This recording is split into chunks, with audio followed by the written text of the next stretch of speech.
أتى رمضان مزرعة العباد لتطهير القلوب من الفساد.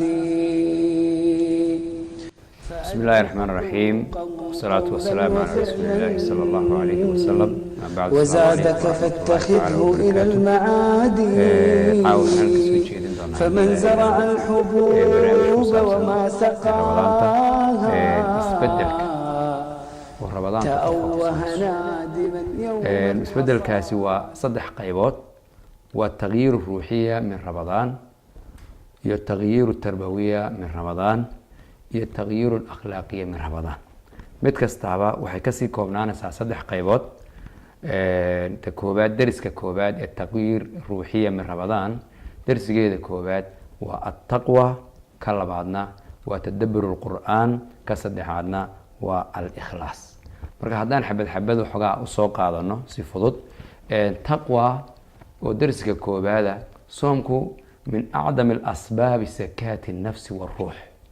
taqwadu markaan soomka ka hadlayno waxa weeye waa asbaabta koobaad sakaatu nafsi waruux, in nafdii la taskeeyo oo nafdii la dahiro iyo ruuxdaba.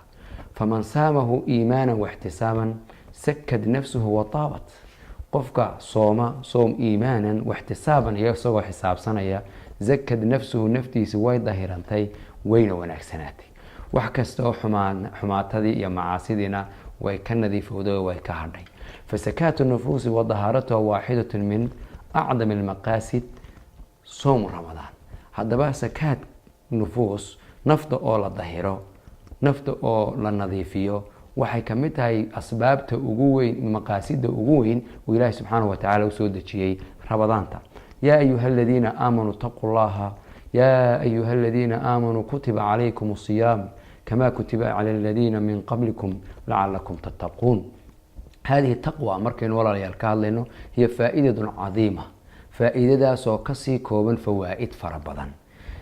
lacalakum tattaquun ay liyakuuna siyaamu wasiilatan lakum ilaa xusuuli taqwa. soomku inuu idiin noqdo wasiiladii iyo dariiqii aada ku gaadhayseen cabsida ilaahay subxaanahu watacaala.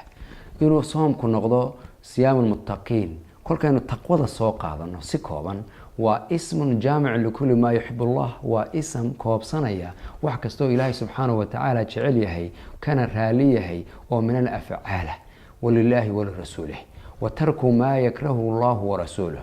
iyo inaad ka tegto wax kastoo ilaahay subxaanahu watacaala iyo nebigiisuba ay karhayaan oy dhibaatay.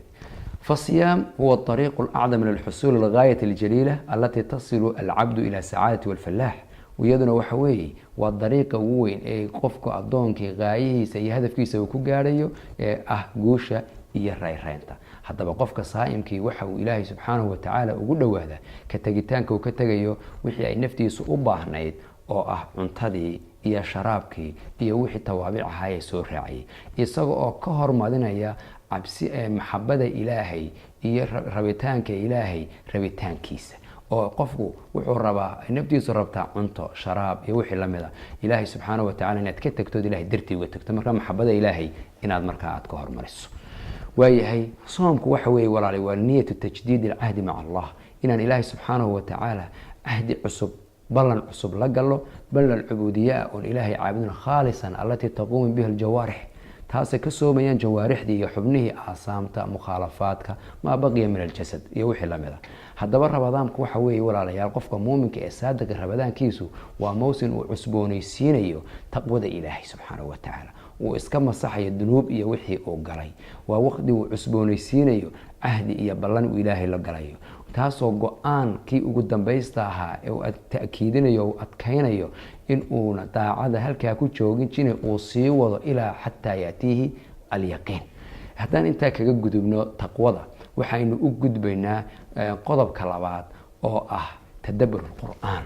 inuu qofku ku tadabburo qur'aanka kariimka ah inta uu ramadaanta ku jiro iyo kolka ay ramadaantu baxda labadaba. ومن قراءة القرآن في رمضان يأخذ الصائم الصادق دروس بليغة. أيها قاعدة دروس آد وحيل دير oo ku hanuuninaysa xaq, oo tusinaysa abwaabka iyo albaabiyada khayrka tusinaysa, taasoo u ziyaadinaysa iimaanka billaahi subxaanahu watacaala uu rumaysan yahay. faidaa tadawaqa min talaawati kitaab illah tilka thamaraat axib talaawa. haddii uu qofku dhandhamiyo akrinta kitaabka qur-aanka ah wuxuu ka helayaa thamaraadka ah, midhaha ah inuu jeclaado qiraa'ada ayaabuu ka helayaa. taasi markaa waxay yeelaysaa inuu tasiirka iyo raadkaasi ay noqoto mid ruuxdiisii wax ka bedesha, toosnaantiisii wax ka bedesha, hidaayadiisii wax ka bedesha. haddaba ramadaanku waxa weye waa mawsimka uu qofku u tafaruqo muuminkii akrinta qur-aanka, fursad iyo jaanis u helo oo uu marka uu tadaburka uu qur-aanka la yimaado waxay u kordhinaysaa cabsi ilaahay bay u kordhinaysaa, waxay u kordhinaysaa jacayl ilaahay bay u kordhinaysaa, waxay keenaysaa darsigaasi inuu isbedel ku sameeyo, isbedelkaasoo soconaya ilaa iyo ilaahu ya'tiihi alyawma alqiyaama. ina hada alqur'an yahdi lilatii hiya aqwam wayubashir almu'miniina aladiina yacmaluuna asaalixaat ana lahum ajran kabiira. dadkaas inay leeyihiin ajri weyn. falaysat qiraa'atu lqur'aani lilqur'aani munxasiratu calaa ramadaan, kuma koobno oo keliya uun in aynu qur-aanka akhrino inta ramadaanta aan ku jirno, bal waxa ay sii soconaysaa ilaa iyo maa baqiyat xaajatuhu ila tadkiir, intay u baahan tahay xaajadiisu tadkiir iyo isxasuusin iyo dikri ilaahay iyo istikfaar ilaahay ayaynu u baahannahay. shahru ramadaan aladii unsila fiihi alqur'aan, waa bishani waa bishii ilaahay subxaanahu watacaala uu soo dejiyey qur-aanka uu soo dejiyey weyaan. sidaa darteed ayuu nebi maxamed sala allahu calayhi wasalam waxa uu qur-aanka la akhrisan jiray, la tadaarasayn jiray maca jibriil fi ramadaan kamaa sax cinda albukhaariy. laakinaka low ta'amalta fi siirati الnabiy sala allahu calayhi wasalam waxaalah maca alqur'aan lawajadta maa biabii wahuwa wa ummi akharu nnaasi xirsan cala talaawa. markaad qur-aanka u fiirsato eed siirada nebigeena akhrisato ee dib u raacdo waxaad dareemaysaa ood arkaysaa inuu qur-aanku nebigeenu ahaa qofka ugu dadaalka badan, ugu akhriska badan, ugu tadaburka badan. caaishana markii la weydiiyey lagu yihi khuluqu nebi maxamed sala allahu calayhi wasalam bal akhlaaqdiisa iyo dhaqankiisa inooga waran, waxay tiri kaana khuluquhu alqur'aan. taasaa inagana walaalayaal inaga rabaa in aan qur-aankaas ramadaanta akhrino, siina wadno, isbedelka iimaanka iyo taqwada inagu yimidna uu noqdo mid sii soconaya ilaa bacda ramadaan, ilaa ya'tiika yowma alqiyaama, ilaa ya'tiika yowma alyaqiin ay ku imanayso. halkan taa haddaan halkaa kaga gudubno waxaynu u tegaynaa oon gaadhaynaa darsigii saddexaad oo ahaa alikhlaas. haddaba ikhlaas waa madarasatu ramadaan, yatacalamu lmuminu likhlaas. qofka muuminkii madarasada ama taqyiirka wuxuu ka baranayaa, muuminku ikhlaasku ka baranaya, inaad wax kasta barax la-aan ayuu ka baranaya, niyadiisa ayaa wanaagsanaanaysa. fa sawmuhu lilahi fi ramadaan sirun baynahu wa bayna allah. wuxuu noqonayaa qofka addoonkii soomkiisu inuu u dhaxeeyo isaga iyo ilaahay subxaanahu watacaala. taasina waa ta keentay inuu ilaahay subxaanahu watacaala yidhaahdo aniga ayaa iska leh oo soomka ka abaalmarinaya addoonkayga. xadiiskii nabiga sala allahu calayhi wasalam ka wariyey xadiis alqudsiga ahaa kulu camalin ibni aadam lahu alxasanatu bicasharati amhaaliha ilaa 700 ducfin ila siyaam. wuxuu yidhi nabigeena suuban xadiis alqudsi ilaahay wuxuu ku leeyahay acmaasha oo dhan uu ibni aadamku qabto isagay u ahaatay, waa loo laalaabi 10 jeer, waxaa loo gaarsiin ilaa 700 oo jeer ila soom, marka soomka mooyaane.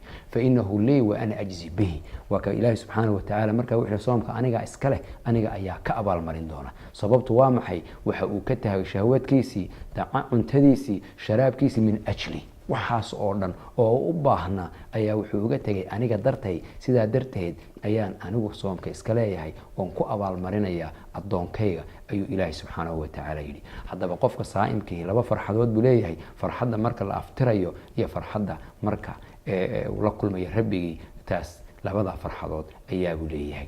haddaba jazaagaa weyn iyo abaalmarintaa qarsoon ee qofka saa'imka ilaahay u qariyey sababteedu waxay tahay walaalayaal waa ikhlaaska weeye. oo qofka ikhlaasu lilah markuu uu noqdo oo waxa aad qabanaysaa ilaahay dartii noqoto oo sirtaa adiga ilaahu subxaanahu watacaala ay idiin dhaxayso ayuu ilaahayna adigana kuu qariyey uu sirkaaga dhigo yidhi aniga ayaa ka abaalmarinaya ii daaya buu yidhi. wa kownuu tarka shahwatihi wa dacaamihi lilah. taasina macnaheedu waxa weeye ka tegitaankii uu ka tegey shahawaadkiisii iyo cuntadiisii ilaahay subxaanahu watacaala dartii uu uga tegay. hadduu doono qofku intuu aftiro uu iska cuno ayuu odhanaya waan soomanahay oona dadku ayna ogaan karayn, laakiin tani waata muraaqabatullah ayuu qofkii dareemaya, ilaahay subxaanahu watacaala inuu arkayu dareemaya, ikhlaas buu markaa la imanaya, wuu ilaahay buu u gaar yeelaya wax walba, markaasuu darajadaa wuxuu ku helaya wuu ilaahay yidhi aniga ayaa iska leh oo ka abaalmarinaya ayuu ku gaarhaya. haddaba